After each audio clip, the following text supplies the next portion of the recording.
This video is about a recent innovation to an established building technology which will enable poor people in rural communities and displaced people like refugees to provide themselves with effective shelter, water storage and sanitation facilities.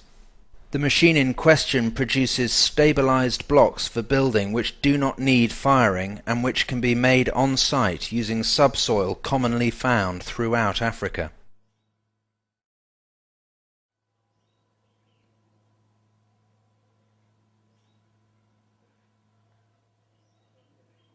Traditionally, houses in Africa were built using clay and wattles.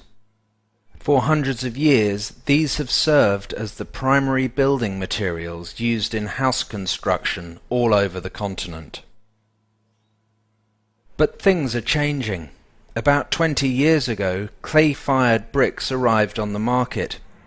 These are handmade, dried in the sun, and then fired in huge kilns that can be seen lining the roads all over Africa.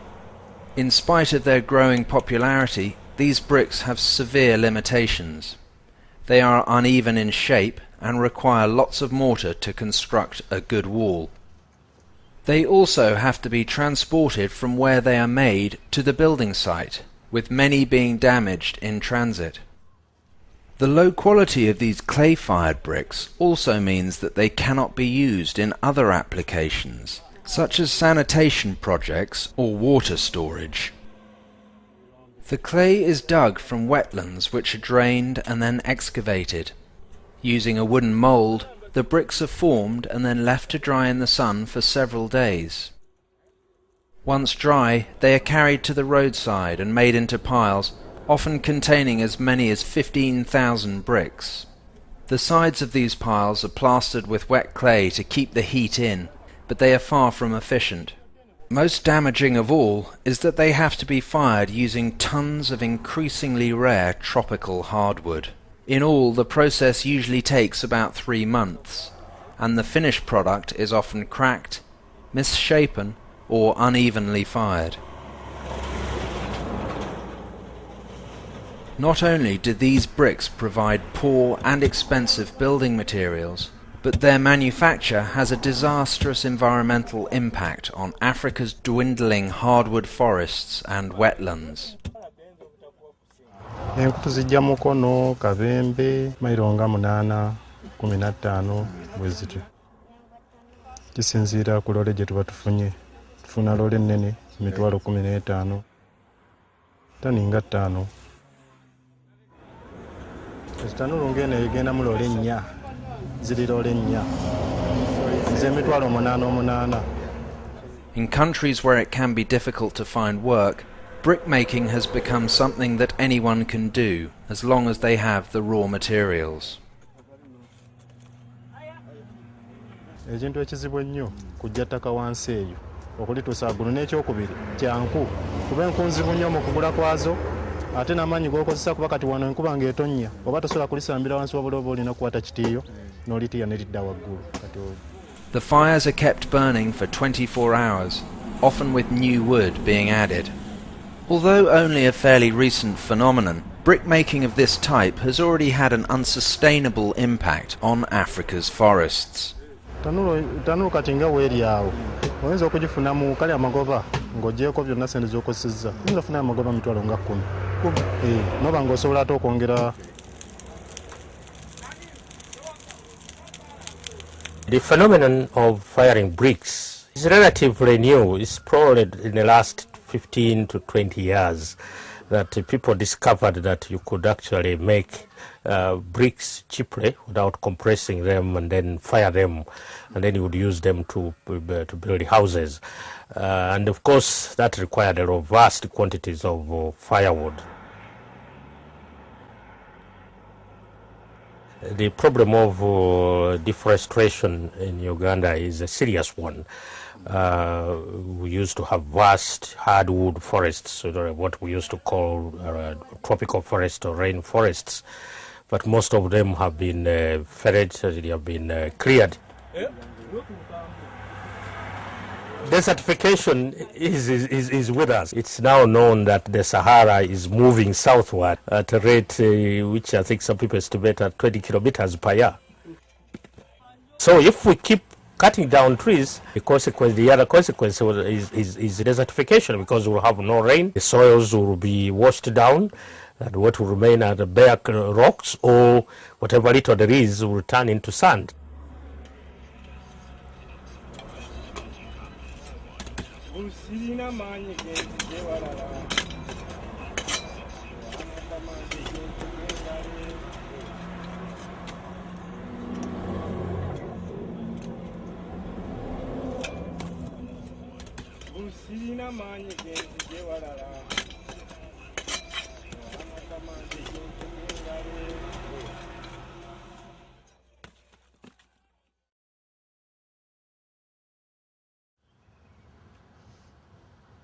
Uganda's population is currently estimated to be over 25 million. By 2050, this figure is set to rise to 100 million. To accommodate this vast increase, Uganda's housing strategy will have to change significantly. With deforestation already a major issue and the demand for new houses already rising rapidly, a new approach to brick making is urgently required.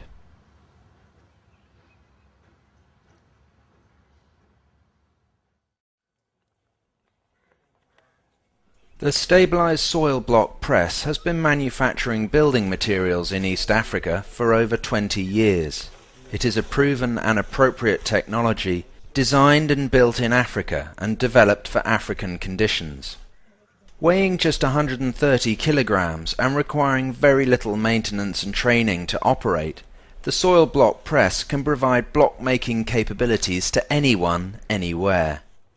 Using the subsoil common throughout the continent and between 5 and 10% cement in order to stabilize the mixture, blocks can be manufactured quickly and easily for use in dozens of applications. So the first thing we do is to fill up the mold box with the prepared soil, which is a mixture of cement and the soil with a little bit of water.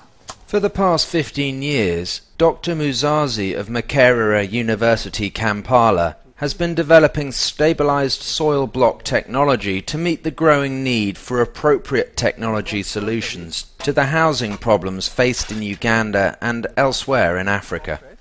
Using his stabilized soil block press, Dr. Muzazi is able to produce blocks that are stronger, better made and longer lasting than clay-fired bricks. As there is no need for wood firing, the manufacture of these blocks represents an enormous saving in the use of wood. This block is strong enough to be stood on, and I'm going to do exactly that. I'm going to, with my 92 kilos, I'm going to stand on it and see whether it will collapse.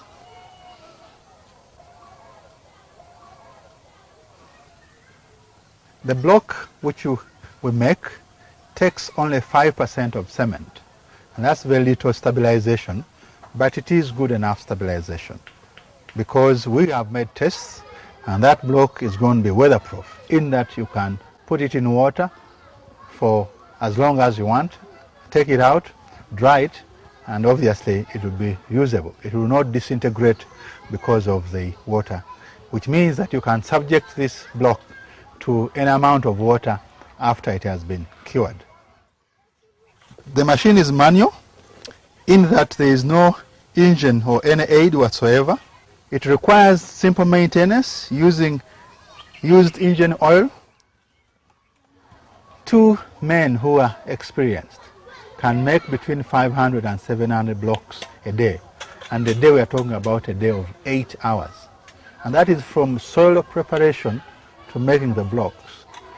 If we give an example that a 3-bedroomed house will require between 5,000 and 7,000 blocks, within 10 days, 2 people will have made enough blocks for such a structure.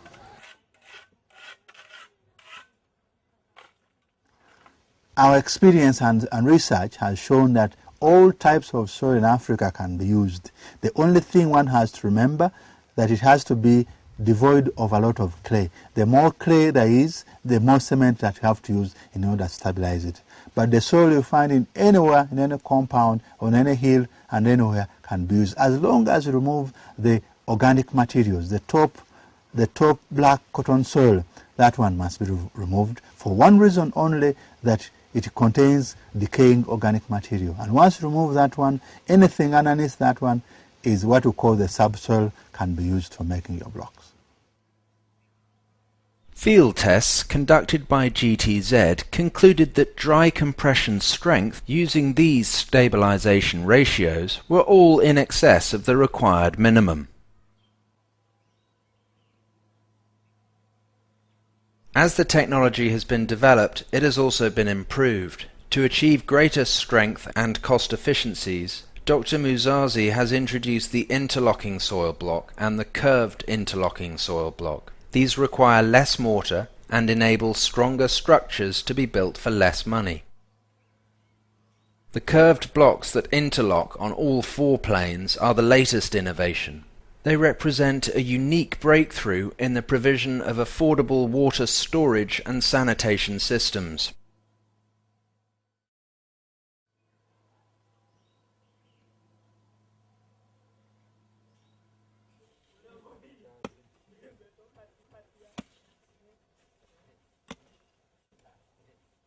This technology is perfect for building latrines. There are situations where the soils are so loose that when you dig a pit for a pit latrine, the walls will collapse in or cave in. We are demonstrating here a situation where you can dig a pit in the normal way, but line it with our interlocking stabilized soil blocks, such that you end up with a strong wall which is reinforced. Especially in cases where the walls, the natural walls can collapse in or cave in, especially in sandy areas. We are saying here, by reinforcing them with our ISSBs, we can actually build a pit latrine in the normal way. This pit latrine will last much longer because the walls are reinforced, but two, if need be, it can be re-emptied. I'm standing over what we have constructed as a pit latrine, which is constructed from underneath. And if you look carefully, it's not a perfect circle. And we're saying that that's no problem, because somebody may be a learner, somebody may have made a mistake on the measurement or construction, but it doesn't matter. At the end of it all, the blocks have interlocked into each other. This is good enough to show that you can get away with some errors, but they will not be detrimental to the structure itself. This pit latrine was started not in the morning, but a few hours. We have been at it for the last, let's say, 3 hours after digging the pit. It has got a diameter of 1.5 meters and got a height of the same. The height is about the same. And we are saying that from morning to this time, in a total of about 4 hours, we've been able to construct this pit latrine. It has got the number of blocks, 10 layers, 10 blocks per layer, and 10 layers. So with 100 blocks, we've been able to construct this. And 100 blocks is actually 1 bag of cement. And so we are saying with 1 bag of cement, one is able to construct a pit latrine. The fact that the curvature or the curve of our blocks is limited does not mean that the diameter of the water tank will be limited. What you do is to play around with the interlock, and therefore you can have a narrow container or cylindrical container, or you can have a very wide one by simply playing around with the interlock. The diameter of the pit latrine or water tank can be altered by adjusting the angle of the interlock. We have added a plaster course, a lining, in the pit latrine such that the internal walls are protected even further, so that it can be re-emptied and used again. So therefore this pit is not only are stronger than any other, but it is reusable. By simply using a quarter of a bag of cement, we've been able to plaster the inside of this pit.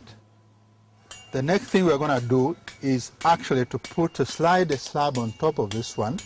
It's a precast slab which has got a hole on it, so that after sliding it on, the pit is ready to have the walls built on top. Then the next thing we shall do is to backfill the holes here. We're going to backfill in here and have the whole thing looking like a neat, solid stuff for using as a pit.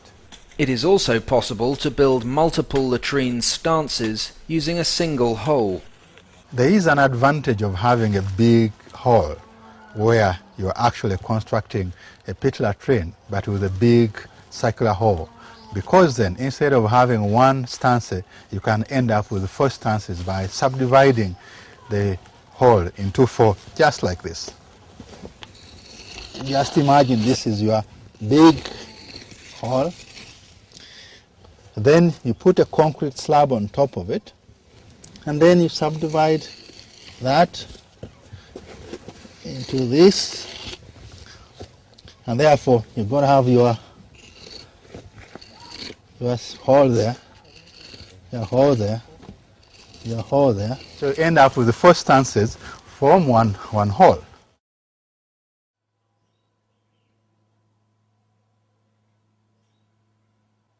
The curved interlocking blocks are designed to construct affordable water tanks above and below ground.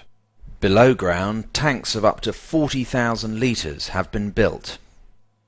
It rains quite a lot in Africa, and if you harvest the rainwater, you actually end up with water free of charge and at home. Water provided at home can be the biggest advantage of the entire family. This water is not only clean, but is cool. In the hot weather of Africa, if you've got cool water, you actually have gone a long way in solving domestic problems. When transport and maintenance costs are taken into account, savings of up to 50% can be achieved over the plastic water tanks that are on the market.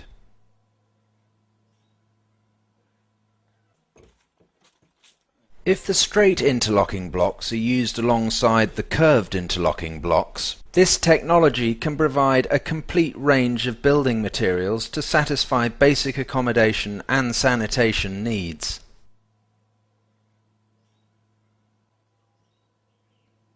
I'm seated in a sitting room, as it were, which is basically 2 meters wide and 3 meters long. And that's all they've got. Of course, you can see the floor. It is basically soil, compacted soil, which has been trodden over years and years. The walls are almost falling apart. When you consider the years of the house, 70 years is a long time. But nonetheless, not being able to move from this structure to a better one is a helpless situation, helpless and hopeless. You would imagine about at least 80% of Ugandans live this way. This may look very poor indeed, but definitely the picture is duplicated all over the country. The majority of Ugandans are poor, living in such conditions. I'm standing in front of a house which was constructed possibly 70 years ago. It belongs to 2 ladies who are obviously widows, and they have a number of grandchildren whom they have to look after. Before this project took place, they had no hope of getting anything other than what they have. This was their residence, and to my right here is the kitchen.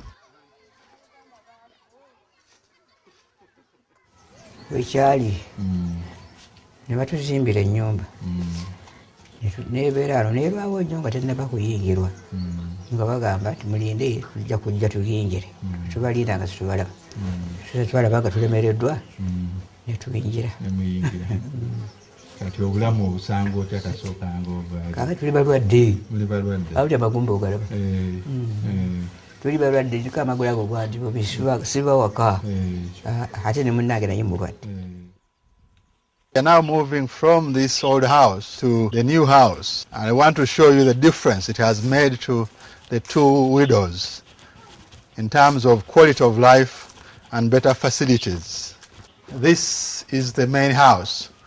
We have designed it in such a way that there is a small veranda where one can sit during the day or evening when the sun is hot. There are wooden windows. They can be duplicated in the village. We have left here a window, a small window, to show that this house was constructed using our interlocking soil blocks. Because after years and we've done the plastering and we've done the rough casting, maybe somebody won't believe that it was done. N'ennyumba nnungi nnyo okusinga ennyumba gye twalimu kubanga n'ennyumba enkuba ne bw'etonnya tubeera bulungi, enkuba tetukuba. Naye ate ennyumba gye twalimu yenkuba yalinga etukuba ate nga n'empewo etufuuwa nnyo. Just make sure that there's enough ventilation, which of course the old house didn't have, that we provided enough windows on the sides of the house. There are ventilators up there, again to make sure that the house is airy.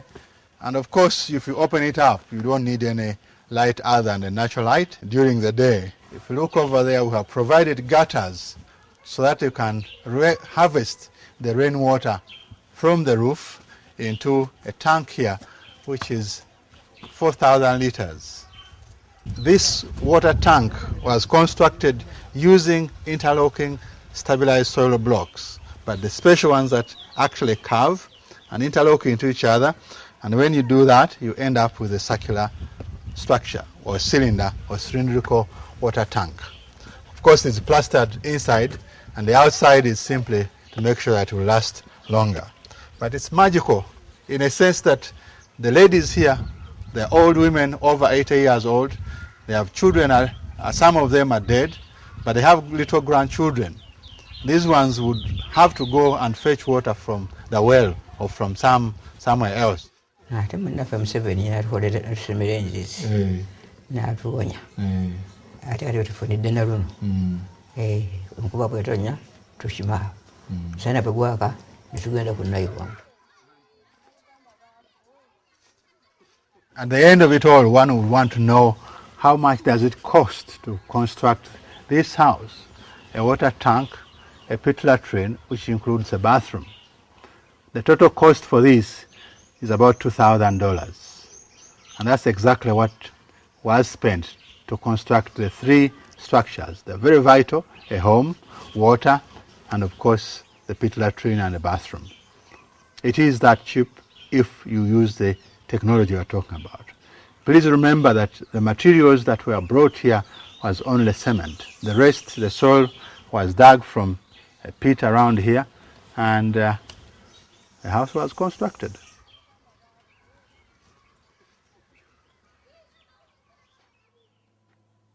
In a recent school building project, cost analysis has shown that savings of up to 18% are possible.